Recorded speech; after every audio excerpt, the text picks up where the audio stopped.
And we're back, and it's 6:48. You're watching the Tennessee Valley this morning, and we're also excited, and we're talking and visiting here on the break. We didn't even know that we were back on the air, but we're back. We're glad that you're there on this Monday morning. Have some special guests with us today. Robbie Cody to my left, and his son Trae Cody far left, and we're just glad that you're here today, talking about a new business that's in town, and we're going to let you tell us all about it. It's Companion Funeral and Cremation Service. And tell us about that and where you're located and how you got started. Okay. We were in the construction business probably, Dan, ever since I was out of high school, me and my father.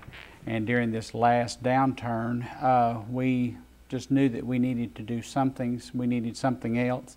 And so we had a pet that passed away, and we had had him at UT, and so there was a company up there that took care of us, and so we seen the need in Cleveland that we needed a pet memorialization service. So we started Constant Companion Pet Crematory 3 years ago, and the Lord blessed us in that, and we to this point, we have served over 6,000 families in this area. Is that right? In Cleveland, Chattanooga, and just in pet memorialization. Wow. We were talking about pets earlier because this Saturday was the pet dog show, the Kiwanis Dog Show.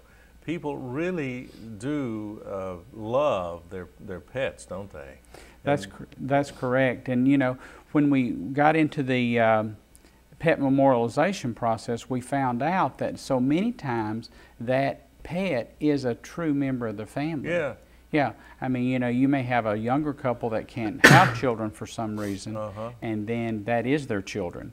And then on the other side of the coin, you have an older couple that maybe their children have grown up and moved away from home, but yet they have this little dog, and then maybe one spouse passes on, and then when they lose that dog, it's like reliving that whole losing that spouse experience. So we found out it was just a real ministry, and we had so many comments over the past 3 years about opening why don't you get a place that you can take care of us, basically is what they were saying. They said, you took such good care of us, your prices were reasonable and stuff. So we started researching it and learned of all the markup that is in the big funeral homes and the corporate funeral homes and things like that. I'm talking 300 to 400%. Oh my! And given the economic times that we're all in, and you know everybody's having to watch everything they do, so we just prayed about it, and the Lord opened the doors, and we opened 2 weeks ago Companion Funeral and Cremation Service. Now it is a full service funeral home. We do traditional burials, cremations. Trae, my son, probably Wednesday we'll have all the paperwork in place. He'll be doing pre-need arrangements. I see. So. Okay. Well, Trae, tell us about your background. You're probably just out of school, it looks like. Well, I'm actually still in school. Still in school, okay. Yes, I'm a junior at Lee University. Wonderful. So so I'm studying English, but I've kind of diverted, I guess you could say, and taken a side track, which is all good. And so, like he said, I took the examinations and all that stuff to sell the pre-need policies. And so I'm excited. I'm also studying. We have 2 licensed funeral directors that work at the facility. One works there full time with us, and then the other one comes on as needed.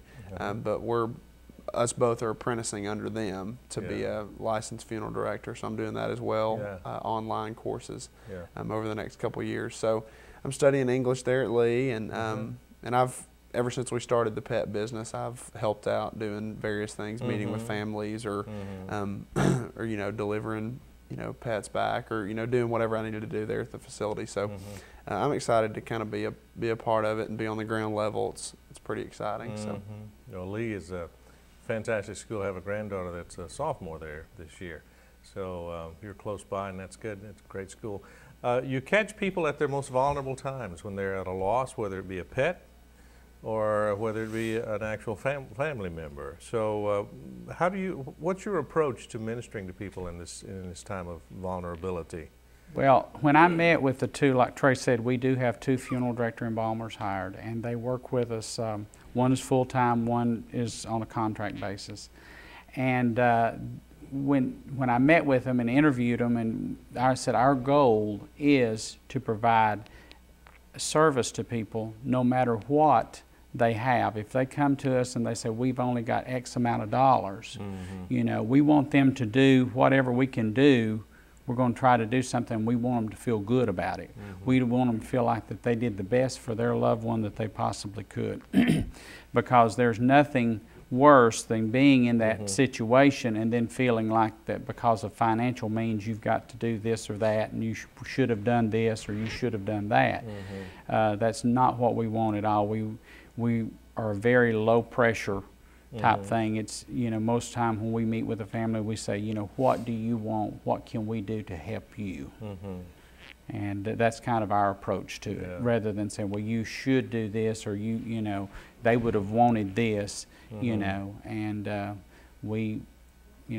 our prices are typically probably about half what other funeral homes are. But we carry the same products as anyone in town. That's amazing. And another thing, like I said, Trae's going to be doing the pre-need thing, so you know he'll be writing those policies, and people can pay on those.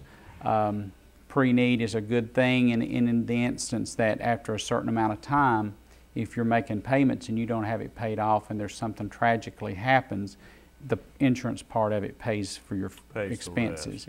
And then the other side of the coin is we'll accept any pre-need that's wrote at any other funeral home. That's the law. You know, funeral homes cannot sell something that is non-transferable. I see. And so by doing that, most time if they're coming from another funeral home, we can actually, in essence, cover anything they want, plus probably give them some money back, or give the estate. We don't give the family. I mean, it'll go to the family or the estate. And also another big thing that we see is if they're transferring from another funeral home, they may have some extra money. Well, that will cover the opening and closing, because that gets expensive in the cemeteries, having to open and close. Well, that's amazing. Sounds like a great service.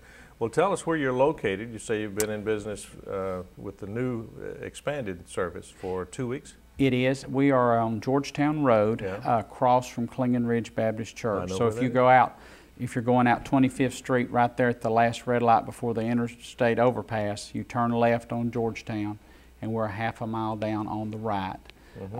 We are there. We have a family room, we have an arrangement room, and our prep facilities and all that. And then for big funerals and stuff like that, we utilize local churches or wherever, go to their communities or wherever they want to be. Okay. And you still, in a separate location, you still have the pet. We do. We want to. People are kind of confused because we've done that for so many years, you know. But we do keep that. We do have that. It's still run by us, and this whole thing is run by me and my wife. I mean, we're not affiliated with any other funeral home in town. So it's a family business. It is. She and I were born and raised here. Our families were born and raised here. So it's something we prayed about and felt like it was something we wanted to do for our community. If someone wanted to contact you, talk about a pre-need, you have a website? We do. The website's under construction. There's a page up now.